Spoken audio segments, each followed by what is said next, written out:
ग्रहों की चाल से तय होगी आपकी थाली की कीमत। क्या आपने कभी सोचा है कि ब्रह्मांड में घूमते ग्रह आपकी रसोई पर भी असर डाल सकते हैं?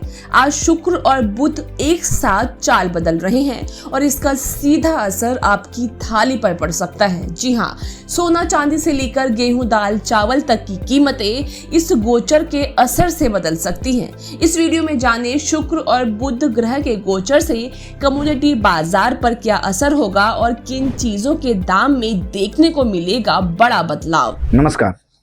मंगल देव का गोचर हो चुका है, उस पर वीडियो आपके सामने आ चुका है। आप लोगों ने बहुत पसंद किया, इसके लिए आप लोगों का धन्यवाद। अब फिर दो ग्रहों के गोचर को लेके फिर आपके समक्ष उपस्थित हो गए। ये दो ग्रह हैं शुक्रदेव और बुधदेव। ये दोनों बिजनेस से जुड़े हुए ग्रह माने जाते हैं, बिजनेस कारोबार से जुड़े हुए माने जाते हैं और सुख से जुड़े माने जाते हैं, जो कम्युनिकेशन से जुड़े माने जाते हैं।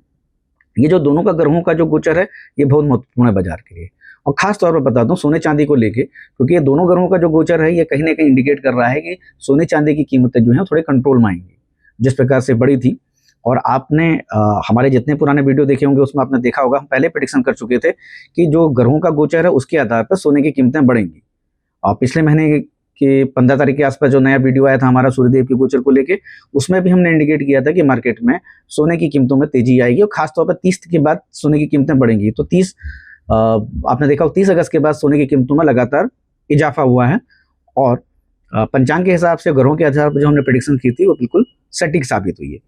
मंगल देव को लेके भी हम प्रेडिक्शन कर चुके हैं और अभी बाजार का रुख देखने को मिलेगा उस पर, क्योंकि 2 ही दिन हुए हैं। और अब हम बात करेंगे शुक्रदेव के गोचर को लेकर। शुक्रदेव का जो गोचर है सिंह राशि में है और ये करीब 24-25 दिन उस राशि में रहेंगे। जब उस राशि में रहेंगे तब बाजार की क्या स्थिति रहेगी, कौन कौन सी कमोडिटीज की कीमतों में इजाफा हो सकता है, खासतौर पर उस पर हम बात करेंगे। तो जैसे मैं आपको बता दूं कि जो सूर्यदेव का गोचर है ये दाल की अगर बात करते हैं तो चने की दाल के लिए बहुत अच्छा है, क्योंकि चने की दाल की कीमतों में इजाफा हो सकता है। जो कारोबारी वर्ग हैं जिनके पास चने की दाल रखी है उनके लिए समय अच्छा आएगा, क्योंकि कीमतें उनको अच्छी मिल सकती हैं। और गेहूं जौ की बात करते हैं तो गेहूं जौ की कीमतों में भी उछाल आने की संभावना बनती है। अगर हम नक्षत्रों के आधार पर भी देखते हैं, क्योंकि जो शुक्रदेव है वो नक्षत्र के आधार पर मूव करेंगे। पहला नक्षत्र उनका जो आएगा वो आएगा पूर्वा फाल्गुनी नक्षत्र आएगा। जब पूर्वा फाल्गुनी नक्षत्र मूव करेंगे तो उस वक्त बाजार में गेहूं चने ज्वार बाजरा उड़द की कीमतें कम हो सकती हैं। मतलब उस वक्त दालों की कीमतों में थोड़ा सा गिरावट देखने को मिल सकती है, क्योंकि पूर्वा फाल्गुनी नक्षत्र उनका खुद का नक्षत्र है। हालांकि उससे पहले जो नक्षत्र है मघा नक्षत्र, क्योंकि वो केतु देव का है, वो मेलेफिक प्लैनेट माने जाते हैं। और एक मेलेफिक प्लैनेट के साथ जब दूसरा बेनिफिक प्लैनेट जाता है तो वहां पर क्या होता है कि मालिक बाजार में कमोडिटी की कीमतें उछाल होने की संभावना बनती है। हालांकि राहु देव भी अपनी 7वीं दृष्टि जो है वो शुक्रदेव के ऊपर डालेंगे और तकरीबन 23 डिग्री के आसपास, मतलब एक दिन ऐसा रहेगा जब वो 23 डिग्री के आसपास रहेंगे, तो उस वक्त कीमतें बढ़ने की पूरी संभावना रहेगी। लेकिन ओवरऑल अगर आप 24-25 दिन का टाइम देखेंगे तो हो सकता है कि उसमें कीमतें जो हैं थोड़ी सी अपर साइड देखने को मिले। लेकिन जो स्पेशली खास तौर पर जो पूर्वा फाल्गुनी नक्षत्र जो उनका खुद का नक्षत्र है उसमें जब वो गोचर करेंगे, तकरीबन उस नक्षत्र में वो 10 दिन के आसपास रहेंगे। वो 10 दिन में आप देखेंगे तो कीमतों में आपको हो सकता है कि कीमतें कम दिखें, डाउन ट्रेंड दिखे। उसमें गेहूं है, चना है, ज्वार है, बाजरा है, उड़द है और मूंग की दाल है। अब जब वो मघा में करेंगे तो उस वक्त क्या है कि गेहूं और जौ की कीमतों में बढ़ेंगी और चने की कीमत भी बढ़ेगी। जो चने की कीमत मघा में बढ़ रही है वो उत्तरा फाल्गुनी नक्षत्र में कम हो रही है। फिर जब वो सूर्यदेव के नक्षत्र उत्तरा फाल्गुनी में आ जाएंगे, उसमें बहुत कम समय के लिए रहेंगे क्योंकि एक ही पद पर रहेंगे, तो वहां पर यह संभव है कि रुई और कपास की कीमतों में थोड़ी तेजी देखने को मिले। और चांदी और सोने की कीमतों में अगर आप पूरे 24-25 दिन का टाइम फ्रेम देखेंगे तो उसमें अप एंड डाउन चलता रहेगा। और उस तरह से पूरे अगर महीने भर में हम देखेंगे तो सोने की चांदी की कीमतों में, तांबे की कीमतों में भी आपको उतार चढ़ाव देखने को मिलेगा। लेकिन अल्टीमेटली ये जोड़ हो सकता है कि वो जो ट्रेंड है वो थोड़ा सा आपको अपर ट्रेंड थोड़ा सा देखने को मिल सकता है, थोड़ा सा ये ओवरऑल है। लेकिन हाँ, उस बीच में जो अप एंड डाउन चलेगा उसकी वजह से हो सकता है कई बार मार्केट नीचे आए। फिर बात करेंगे इसी जो शुक्रदेव का गोचर है, इसी गोचर में ही दो खास कमोडिटीज हैं जिनकी कीमतें बढ़ने की पूरी संभावना बन रही है। एक है लाल चंदन और दूसरी है लाल मिर्च। गेहूं, जौ, चना की कीमतों में तो बढ़ने की संभावना बताई गई है, लेकिन जो लाल चंदन है और जो मिर्च है लाल मिर्च, इसकी कीमतें बढ़ सकती हैं। जैसे मैंने आपको बताया कि ये मंदी के कारक माने जाते हैं, तो मंदी के कारक की वजह से, लेकिन उनके साथ वो केतुदेव के साथ बैठे हुए हैं तो उसका प्रभाव देखने को मिलेगा, और राहुदेव दृष्टि डालेंगे तो उसका प्रभाव भी देखने को मिलेगा। अचानक मार्केट में कभी मार्केट अप ऊपर की तरफ मूव करेगी। अब हम बात करेंगे बुधदेव के गोचर को लेके। जब बुधदेव का जो गोचर है, ये गोचर जो है ये भी तकरीबन इसी के आसपास है, और मैंने इसके लिए एक डेटा भी लिया है M6 का, और वो पिछले साल का जब दोनों ग्रहों का गोचर हुआ था उस पे है। तो पहले हम बात करते हैं बुधदेव की, बात कर लेते हैं, उसके बाद उस डेटा को एनालिसिस करेंगे, उसके बाद नक्षत्रों पर बात कर लेंगे। जो ये बुधदेव का गोचर है ये 11 बजे से शुरू हो जाएगा, और उसके बाद ये 3 अक्टूबर तक बुधदेव जो हैं वो अपनी खुद की जो उनकी मूल त्रिकोण राशि है कन्या राशि, उसमें रहेंगे। उस राशि में उच्च के माने जाते हैं, वो उनकी मूल त्रिकोण राशि भी है, उसमें वो गोचर करेंगे। और इस बीच ये संभावना बनती है कि सोने, चांदी, धातु, गुड़, खांड, शक्कर की कीमतों में बढ़ेंगी। ये कीमतें बढ़ेंगी, मतलब उस अपर ट्रेंड की तरफ जा सकती हैं। हल्दी, गेहूं, जौ, चना, ये भी कीमतें बढ़ेंगी। हालांकि शुक्रदेव की तुलना में जो बुधदेव का गोचर हो रहा, हो सकता है कि इसमें थोड़ा सा कपास की कीमतों में मंदी संभव हो। ये शुक्रदेव में भी है, लेकिन ओवरऑल महीने वाले पे भी है, तो बुधदेव में भी ये ओवरऑल महीने में दिखा रहा है कि थोड़ा सा कपास की कीमतों में हो सकता है कि कीमतें नीचे की तरफ है। उसका कारण ये भी हो सकता है कि 30 तारीख को सरकार जो इम्पोर्ट ड्यूटी बैंड की, मतलब जो ओपन किया था सरकार ने, इम्पोर्ट ड्यूटी हटा दी थी कपास के इंपोर्ट से, उसको हो सकता है सरकार एक्सटेंड कर दे। अगर सरकार एक्सटेंड करती तो जाहिर सी बात है इसका प्रेशर बाजार में आएगा, कोई नई कपास की विदेश से जो है वो कपास देश में आएगा, तो उसकी वजह से हो सकता है कि कपास की कीमतों में थोड़ा सा गिरावट देखने को मिले। अब मैं आपको एक डेटा शेयर कर रहा हूँ, ये M6 का डेटा है, और ये पिछले साल 23 अक्टूबर से लेके का है, 23 अक्टूबर, और उसके बाद है 9 अक्टूबर तक का।